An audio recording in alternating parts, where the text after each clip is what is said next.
Hey everyone, here at the House Now 3D series. We're on series 2. It's Sean again. Hey Sean. Hey everybody, what's going on? Hey, it's good to connect again here. As we discussed at the on the first video here, this is our second video, and we will be talking about the advantages and limitations of 3D concrete printing inside this whole series of our introduction to 3D concrete printing. So let's kick it off, Sean, and talk about a few things here. So just jumping right into it here, on the economic benefits of 3D concrete printing, what have you seen out there? What do you know? What I've seen is speed. Time to build can be reduced significantly. If you're a developer or a builder or somebody wants to get something up quickly, 3D printing can be that answer. I mean, we've seen multiple builds where the exterior and interior walls of a house are put up in under 40 hours of print time. Some people might say, oh, it was 12 hours of print time, but it took 7 days. So always take a look into that of how long it actually took to print. Yeah. Each machine has its own unique benefits and So restrictions. the people will obviously try to like reduce their numbers so it looks like they did incredible work. The actual, maybe the machine was running for 12 hours, but in actuality, all the support work and stopping and starting and corrections that actually took over actual time, like you said, 40 hours or something like that, which is still not the worst, but we want to be realistic, right? Well, I mean, it's fantastic because at the same time as that, if you have it all mapped out, when you're designed as you should, and you've got your electric and your plumbing coming through the slab is one option. As you go up layer by layer by layer, you can have your plumbing crew and your electricians on site to do a lot of the work. Traditionally, after you start doing your framing out, you've got to get your electrician to come in with your carpenter, cut all the holes, run all the wire, put up all the sheetrock, cut out all the boxes. And a lot of times that doesn't come out right. You might have to do it again. So there is time and cost savings, especially after you start doing more than one house. From the people I've spoke to and what I've Yeah. seen, the more you scale it, the more you can, reduce people on site and reduce overall cost. Oh, that's awesome, man. Awesome. So then Also, a lot of just to mention yeah, materials. yeah. There's materials like all around the world. I was looking at what was the tallest building in the world that Cobalt did in the Middle East, and it was something like a 3-story building they did for like $6,000 worth of locally sourced material. Oh, You that's can't do incredible. that. It's insane. You can't do that everywhere, and there's some really really great manufacturers out there who are passing certifications, getting everything above, especially in the United States. Manufacturers of the material, of the grout or the mortar, right? That's what you mean? Yeah, depending Yeah. on if it's going to be a mortar or more of a concrete base, cement. There's multiple options to do it, and some people say that some of these materials are too expensive. Some say we can save more. It all depends on the machine you use. It all depends on what partner you use. But I will tell you this: I mean, for what I've seen, some of the cost, I was breaking it down for a couple of the top ones. It is about $600 for 1,000 pounds or so material. And of course, Yeah. that works out into how much you're going to build, how much water do you need, is there any other aggregate or local sand needed. But when you do the house, I mean, you could do a 1,500 square foot house, and depending on the walls, that could be, I don't know, anywhere from 70,000 pounds of material up Right. to 150,000 pounds of material. It all depends, but there are advantages. And like we said, the storm resilience of these houses is above what we can No, do. I don't think we talked about that, but yeah, that is a huge thing. So just to recap what you said there, Mhm. the influence of the regional influence is very critical. Of course, and that could be if you're living like where there is like just rocks, or there's no sand and there's no access to a good local supply or nearby source of what makes up concrete or the aggregate, then obviously that's going to add a lot of transportation costs and other things. So it can be very regional. There's influence of weather on the build, influence of weather actually on the materials, and then of course influence of weather or I guess environment on, or why would you need a 3D concrete printing. And just for a real example, just a real quick, let's just say you're in Colorado, Mhm. and think about the fire resistance of a concrete building, right? No, that's pretty amazing. So anyway, so moving on from that kind of that little piece there, which is an awesome kind of a cap overview of that piece. Let's talk about, and you touched on it a little bit, of course, is this environmental perspective, the environmental impact of throughout 3D concrete printing. Is it good? Is it bad? Is it will it destroy the entire planet after we all start using this, or where are we going with this? Well, I think there's a lot of misconceptions about when people hear the word concrete. I think in Yeah, the coming years, some of the top manufacturers of material have already stated that they want Portland cement out of the mix. I think so many people love flying banners that 8% of carbon CO2 emissions come from Portland cement. I agree with you. But what I'm talking about is we are not stopping building roads or dams or high rises or tunnels anytime soon. And that amount of concrete is on a whole other playing field compared to building 10, 15, 100, 1,000 houses. And like I said, there's multiple materials out there people are working on, from geopolymers, recycled plastics, different types of hempcrete. And an interesting fact that I found out that I didn't know was every year, when you build your regular houses, so much stuff, the cutaways, materials that are just thrown into landfills, yeah. 40% of all solid waste that's in landfills is from single family home construction. Didn't know this. Over 9,000 pounds of waste is going into a landfill from every house that's built. So if you're That's doing, astonishing. if you're That's doing astonishing. Yeah. if you're doing 1,000 homes, that's 10 million pounds of waste each year.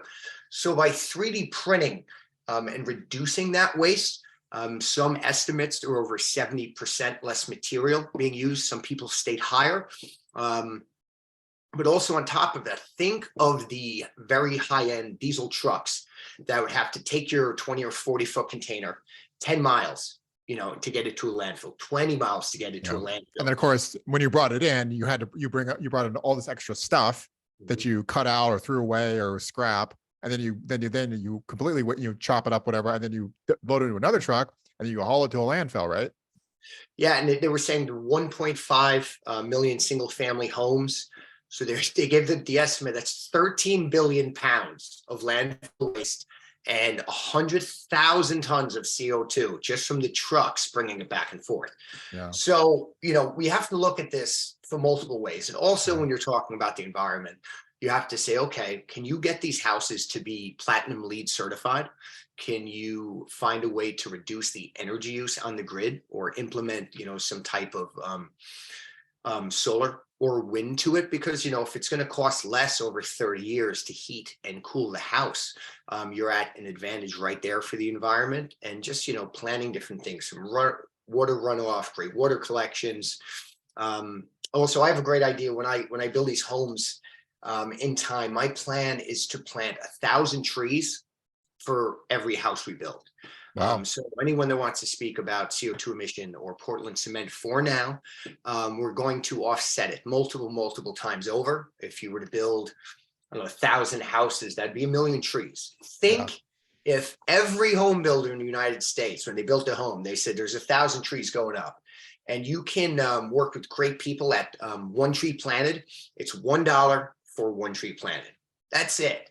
So to Yeah. me, I'm sitting there going, we can do so much good and get around the stigma of this concrete CO2 problem, when in the next couple of years, I don't see a lot of Portland cement being used at all. It's the process of making the Portland cement, the kilns that they have to use to heat this thing up, is very, very labor intensive and carbon dioxide intensive. Yeah.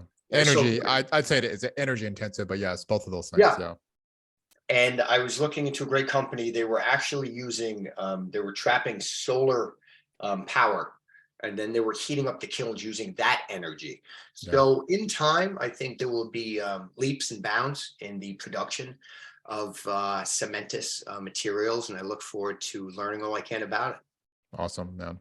And one final thought there is at House Now 3D, we also believe in we actually are leading in with the thought of getting individuals and families that are in need into homes sooner than later. We're not going to wait 20 years until somebody perfects some type of Mm. novel technology. So I'm just going to throw that out there as well. That that's also kind of it's our guiding principle. It's energy and as clean as efficient as possible, but also so there's different philosophies that different builders and developers and architects and regional governments bring to this as well. But anyway, I just wanted to share that as well.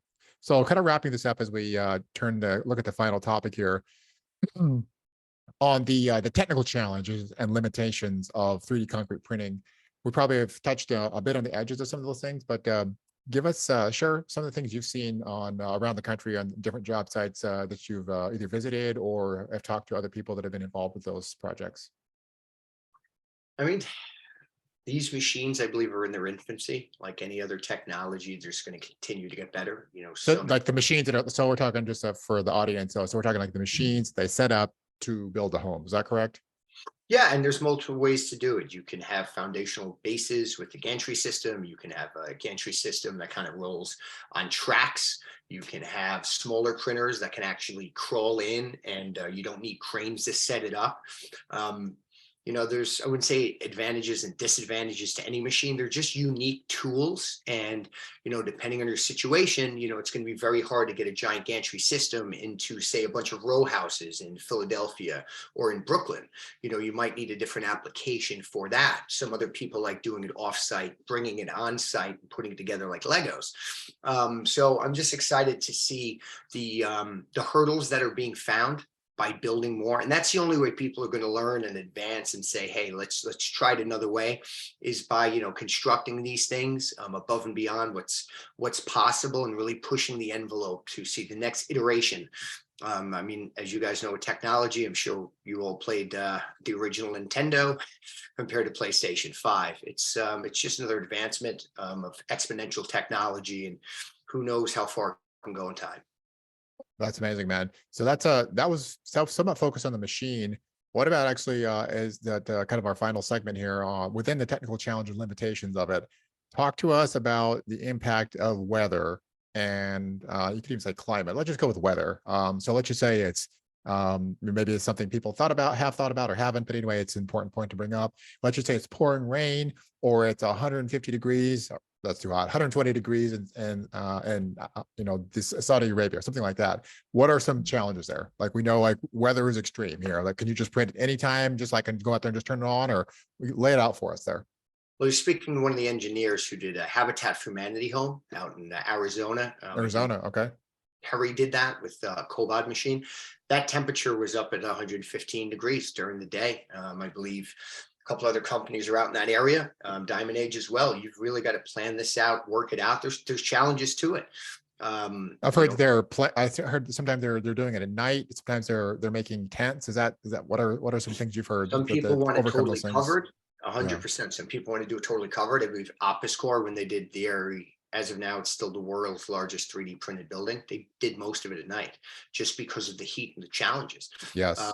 I believe by doing that, they can learn more about their mix, their delivery system. Hose management seems to be, you know, a big thing. I was speaking to another builder, and once he realized that his hose was colored black, and they were out in the sun, he goes, no, we've got to paint this thing white, because it goes, it's actually freezing up on us because this is the material. Who would have thought? Yeah, it's Um, absorbing so much of that solar energy and heating up the concrete as it travels through the tube wherever it's mixed to wherever the nozzle is, right? Then it just, by the time it gets there, it just in getting infused with a lot of thermal energy, heat, right? And then some Yeah. people say some material, you don't want to go below a certain temperature, you don't want to go as high as a certain temperature. All those things are being worked in, and there's a lot of partnerships with top universities around the country. When some of these people get machines or trying to get grants or funding to say, okay, let's dive deeper into the material science. And I think that's where like the real juggernaut is gonna come from, where you can, some people say you don't want a mix that can work anywhere in the United States, that you need a different mix for different climates, different elevations. And, you know, I haven't had those issues at hand, but you'll get multiple answers from multiple machines and manufacturers of material. So I'll let them fight that out. But I do know that we are going in the right direction. And year by year, there's just going to be so many more of these things going up. I mean, I personally know thousands of houses that are planned across the United States. And I'm just like, oh, guys, it's coming. And I look forward to helping out in any way I can. So good, man. All right, folks, that's a wrap here on this episode. Essentially, in the series two here. So that's again, we're talking about the advantages and limitations of 3D concrete printing. We hope that was helpful. Subscribe to the if you subscribe to the podcast or the channel or even the series here of all the content House Now 3D is putting out. So, and we'll see you on the next episode. See you, Sean. Thanks so much. Have a great day.